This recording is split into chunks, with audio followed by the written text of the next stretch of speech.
কলকাতার কালীঘাট শক্তিপীঠ ভারতীয় উপমহাদেশের 51টি শক্তিপীঠের মধ্যে একটি।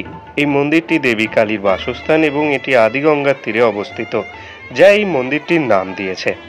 এবার দেখা যাক এই মন্দিরের ইতিহাস এবং পৌরাণিক তাৎপর্য। কালীঘাট মন্দিরটি হিন্দু ধর্মের শাক্ত ধর্ম সম্প্রদায়ের দ্বারা একটি গুরুত্বপূর্ণ শক্তিপীঠ হিসেবে সম্মানিত। কথিত আছে যে হুগলি নদী অতীতে তার বর্তমান গতিপথে প্রবাহিত ছিল না। বর্তমানে নদীটি এখন কলকাতা শহরের মধ্যে দিয়ে বয়ে যেত। আরো সঠিকভাবে যদি বলা যায় তাহলে বর্তমান কালীঘাট মন্দিরের জায়গাটি ব্রাশ করে নদীটি প্রভাবিত হতো।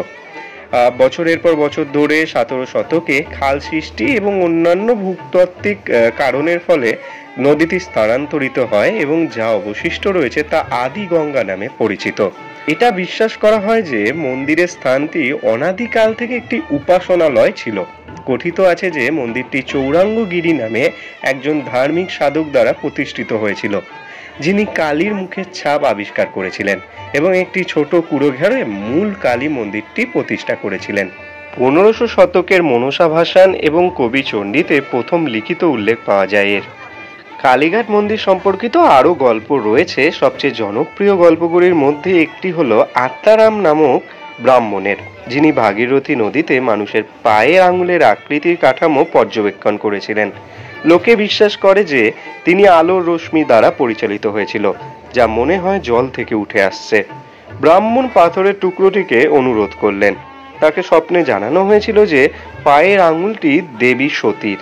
তাকে স্বপ্নে একটি মন্দির স্থাপন করতে বলা হয়েছিল। তাকে নকুলেশ্বর ভৈরবের শম্ভুলিঙ্গের সন্ধান করতেও বলা হয়েছিল। ব্রাহ্মণ শম্ভুলিঙ্গম খুঁজে পান এবং লিঙ্গ এবং পায়ের আকৃতির কাঠামোর পুজো শুরু করতে থাকেন। লালমোহন বিদ্যানিধির সম্বন্ধ নির্ণয়েও কালীঘাট কালী মন্দিরের উল্লেখ রয়েছে। বর্তমান মন্দিরটি 200 বছরের পুরনো এবং 19বিংশ শতাব্দীতে নির্মিত হয়েছিল। যশোরের রাজা বসন্ত রায় আদি মন্দির নির্মাণ করেন। 1570 সালের দিকে সাবর্ণ রায়চৌধুরী পরিবারের লক্ষ্মীকান্ত রায়চৌধুরীর মা পদ্মাবতী দেবী একটি ঐশ্বরিক দৃষ্টির অধিকারী বলে দাবি করেন এবং কালীঘাটের কালীকুণ্ড নামে একটি হ্রদে সতীর ডান পায়ের আঙুল আবিষ্কার করেছিলেন। এটি কালীঘাটকে 51টি শক্তিপীঠের একটি মর্যাদা দিয়েছে।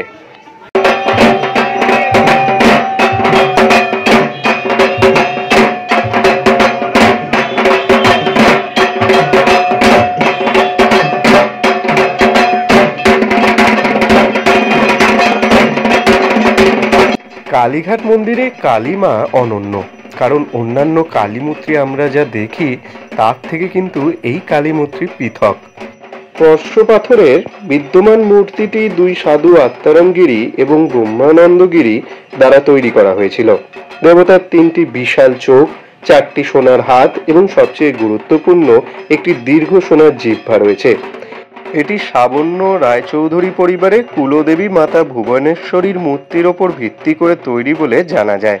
কালীঘাট মন্দির হিন্দু ধর্মের 51টি শক্তিপীঠের অন্যতম।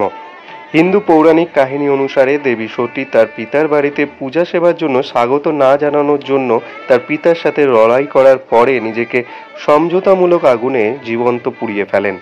ভগবান শিব রাগান্বিত হয়ে সতীর মৃতদেহ নিজের কাঁধে রাখলেন। তিনি তাণ্ডব নৃত্য পরিবেশন শুরু করেন। স্বর্গের দেবতারা অস্থির ও ভীত হয়ে পড়লেন। তারা ভগবান বিষ্ণুকে বললেন যে আমরা এর থেকে বাঁচার উপায় কি করে পাই। ভগবান বিষ্ণু তখন নিজের সুদর্শন চক্রের দ্বারা সতীর দেহকে কয়েক টুকরো করে ফেলেন এবং সেই টুকরোগুলো যেখানে পড়ে সেখানে শক্তিপীঠ তৈরি হয়। সেরকমই কালীঘাট মন্দিরে সতী মায়ের ডান পায়ের 4টে আঙুল পড়েছিল। এই মন্দিরে দেবীর পদতলে রয়েছে রূপোর তৈরি মহাদেব। দেবী কালী ডান হাতে অভয় আর বর দেন। তার ডান দিকের 2টি হাতের একটিতে রয়েছে অভয় মুদ্রা, অন্যটি বড় মুদ্রা। দেবীর বাম হাতে আবার রয়েছে খড়গ এবং বাম দিকে নিচের হাতে ঝোলানো রয়েছে মুন্ড। এই দেবী হলেন চামুন্ডা। তার হাতে রয়েছে খড়গ এবং সেটি হচ্ছে জ্ঞান খড়গ।